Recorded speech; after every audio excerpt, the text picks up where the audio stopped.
Hello बच्चों, आज का जो हम लोग का टॉपिक है electrostatics potential and capacitance chapter number 2 का जो आज का लेक्चर होने जा रहा है, that is the energy stored in a capacitor. एक कैपेसिटर के अंदर में कितना एनर्जी स्टोर्ड होता है उसके बारे में हम लोग डिस्कस करेंगे। उसका एक्सप्रेशन निकालेंगे कि वो एक्सप्रेशन किसके बराबर होता है, यानी कि एनर्जी जो कैपेसिटर में स्टोर्ड होता है वो उसका एक्सप्रेशन क्या आता है।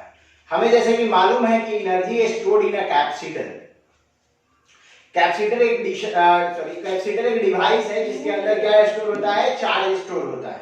और अभी हमें क्या निकालना है कि energy store in a capacitor, कितना एनर्जी स्टोर होता है ये चीज भी हमें निकालना है।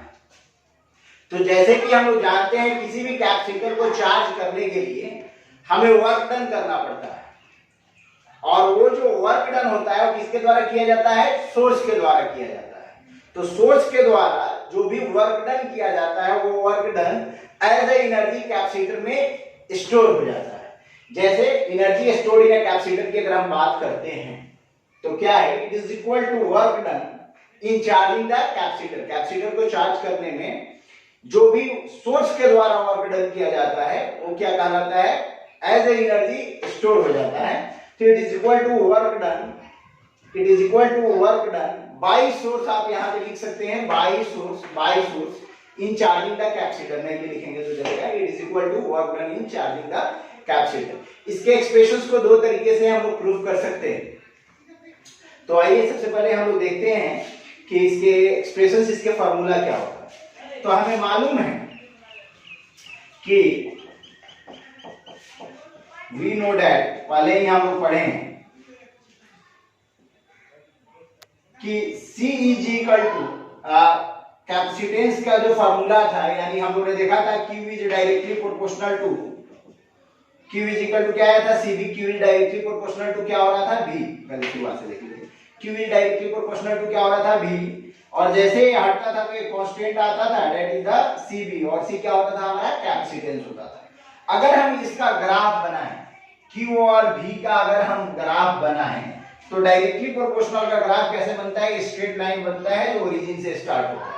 ठीक है, तो यहाँ पे ये हमारा जो नीचे वाला एक्सिस है, that is x axis Q को डिनोट कर रहा है और एक किसको डिनोट कर रहा है, V को डिनोट कर रहा है। ठीक है, अब हमें क्या करना है कि वर्क डन निकालना है। तो जैसे कि हम लोग जानते हैं कि वर्क डन अगर हम ग्राफ में निकालें तो ये होता है एरिया अंडर द कर्व, यानी ये जो एरिया है, this area is equal to work done. ये एरिया वर्क डन के बराबर होता है। तो इसका नाम हम रख दे रहे हैं A ओवर B, यानी कि अगर ये हमारा V है तो ये भी हमारा कितना होगा, V, और इसका फॉर्मूला होता है Q बाई C। तो अब जो हम बात करेंगे यानी कि work done by source, work done by source in charging the capacitor, in charging the capacitor, in charging the capacitor, यह क्या होगा, this is W is equal to area of triangle, कौन सा, OAB। OAB ट्रायंगल का area होगा, तो W is equal to 1/2 क्या होता है, ट्रायंगल का area 1/2 into base into height. Base कितना है OB और हाइट कितना है हमारा AB, OB इंटू AB, और ये हो जाएगा 1/2। OB किसके बराबर है, Q के, और AB V के बराबर है, that is equal to Q by C। Q by C आप भी लिख सकते हैं डायरेक्ट। तो हमने क्या लिखा, W is equal to half Q square by C, half Q square by C। यानी ये जो वर्क डन है, this is work done is equal to energy stored in capacitor. Therefore energy stored in capacitor U is equal to कितना हो जाएगा, 1/2 Q square by C। और हमें मालूम है, अभी हमने देखा है Q इज इक्वल टू किसके बराबर होता है, CV। तो आप यहाँ पे लिख सकते हो 1/2, Q के जगह पे आप क्या डाल सकते हो, C। तो C square V square square करना है, डिवाइडेड बाई C, C से C कैंसिल हो जाएगा, और U इज इक्वल टू हो जाएगा हाफ CV स्क्वायर। यानी ये जो एक्सप्रेशन है U is equal to half CV square, ये हमें प्रूफ करना होता है, और ये हमें आ गया U is equal to half CV square. आप यहाँ पे ये भी कह सकते हैं U is equal to half Q square by C भी होता है। तो बहुत बार एग्जाम्स में एक्सप्रेशन दे देता है, पूछता है कि प्रूव दैट या find the expression for the energy stored in the capacitor and दिया होता है, इसको फाइंड करना होता है। तो बहुत ही आसान है, इससे आसान मेथड नहीं हो सकता है, ग्राफिकल मेथड है। आप इसको इंटीग्रेशन से भी कर सकते हैं, इंटीग्रेशन मेथड भी होता है, लेकिन सबसे आसान मेथड मैंने आपको बताया है ग्राफिकल मेथड है। एरिया निकालना है, ऐसे हाफ सी वी स्क्वायर आपको आसानी से यहां से मिल जाएगा। तो जल्दी से आप इसको नोट करेंगे, फिर हम यहाँ पे आपको एनर्जी डेंसिटी भी समझा देंगे और उसके एक दो क्वेश्चंस भी करवा देंगे। जल्दी से नोट करेंगे।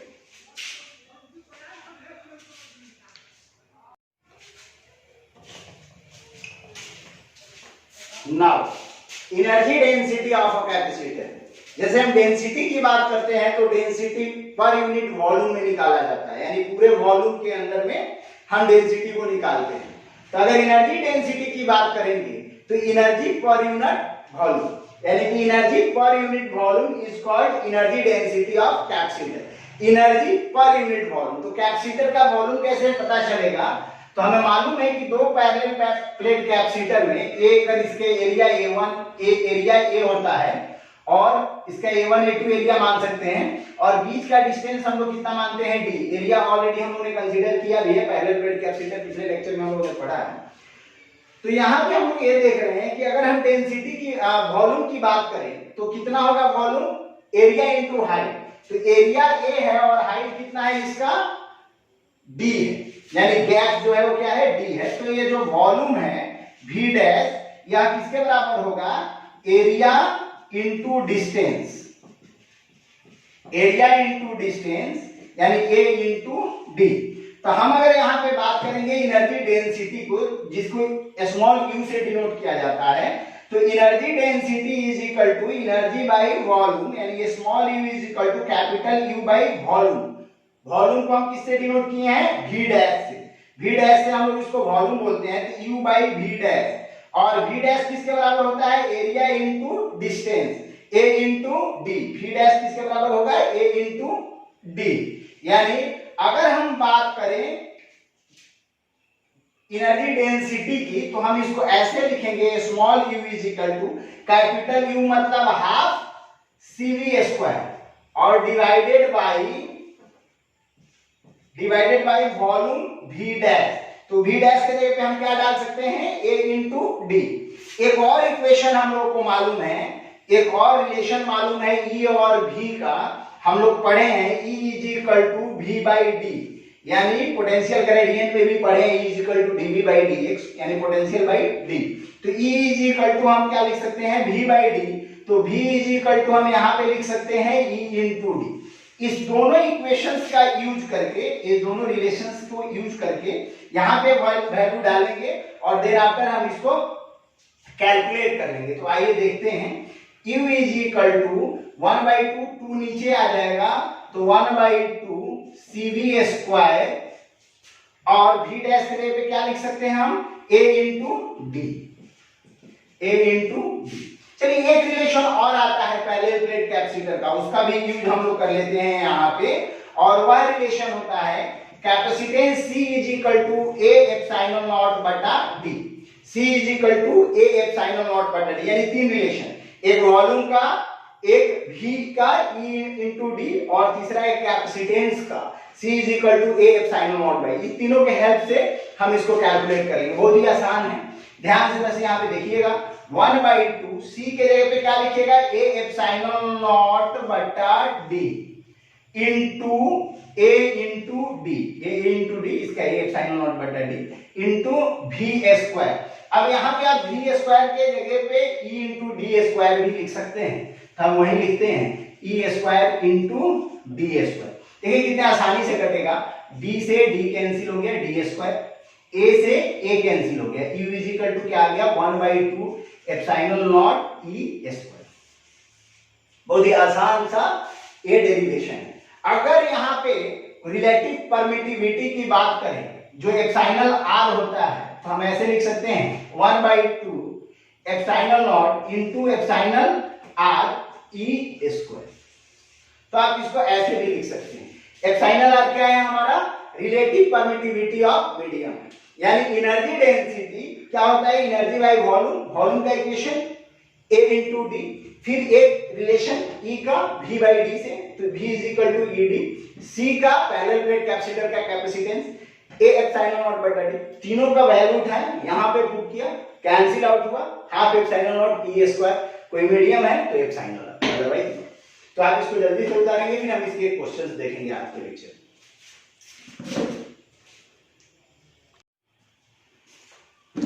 हाँ, तो हम लोग क्वेश्चन सॉल्व करेंगे अभी।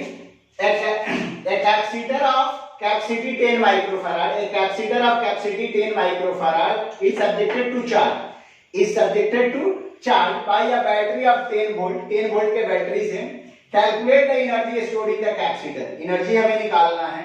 तो सबसे पहले सॉल्यूशन में हम लोग गिवन निकालते हैं, कितना दिया हुआ है, C is equal to 10 microfarad, 10 microfarad. हम क्या करेंगे, सबसे पहले माइक्रो हटाएंगे, 10 टू द पावर -6, तो ये हो जाएगा 10 to the power -5। After that हम लोग पोटेंशियल लिखेंगे, कितना दिया हुआ है, 10 वोल्ट। उसके बाद में हमें कह रहा है एनर्जी स्टोर्ड, इस एनर्जी को निकालना है, क्या होगा, तो ये होता है हाफ CV स्क्वायर, एनर्जी पूछ रहा है क्या होगा, हाफ CV स्क्वायर।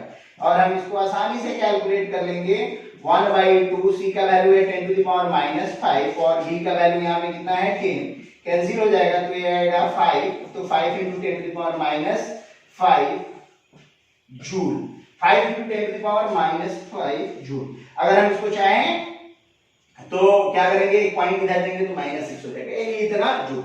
तो बड़ा ही आसान सा क्वेश्चन था, छोटा सा हाफ CV स्क्वायर का छोटा सा क्वेश्चन हमने लिया था।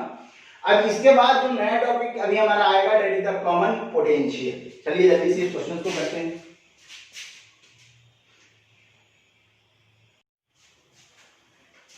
Now next topic is the common potential. Common potential नाम से ही पता चल रहा है, कॉमन मतलब दोनों में होना चाहिए, बराबर होना चाहिए। यानी कि जब दो कैपेसिटर को हम कनेक्टेड करेंगे तो चार्ज स्टार्ट्स टू फ्लो, हमें मालूम है कि चार्ज फ्लो करेगा, दैट इज इलेक्ट्रिक करंट भी बोलते हैं। स्टार्ट्स टू फ्लो, कहां से कहां तक, हायर टू लोअर पोटेंशियल, और ये फ्लो कंटिन्यू रहेगा till the potential becomes equal, एक हाई है एक लो है। जब तक पोटेंशियल बराबर नहीं हो जाता तब तक charge starts to flow, charge हमेशा फ्लो करते रहेगा। और वहीं जब पोटेंशियल बराबर हो जाएगा तो that is the called common potential, यानी दोनों में पोटेंशियल क्या है, सेम है। अगर 10 वोल्ट इधर था उधर 5 था, तो उधर भी अब क्या हो जाएगा 7.5, इधर भी 7.5, दोनों का ऐड करके डिवाइड करेंगे इक्वल करने के लिए।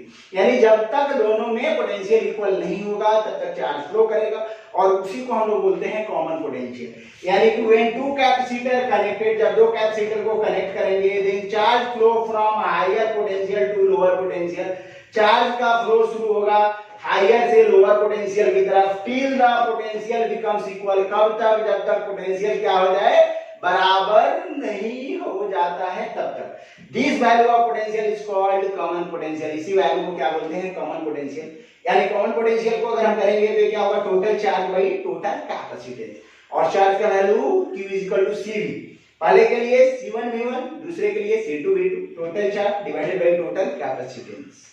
आप इसको क्रॉस मल्टीप्लिकेशन करके भी नया इक्वेशन देख सकते हैं। तो ये हमारा कॉमन पोटेंशियल का एक छोटा सा कॉन्सेप्ट था, आप इसको नोट करेंगे, फिर उसके बाद नेक्स्ट लेक्चर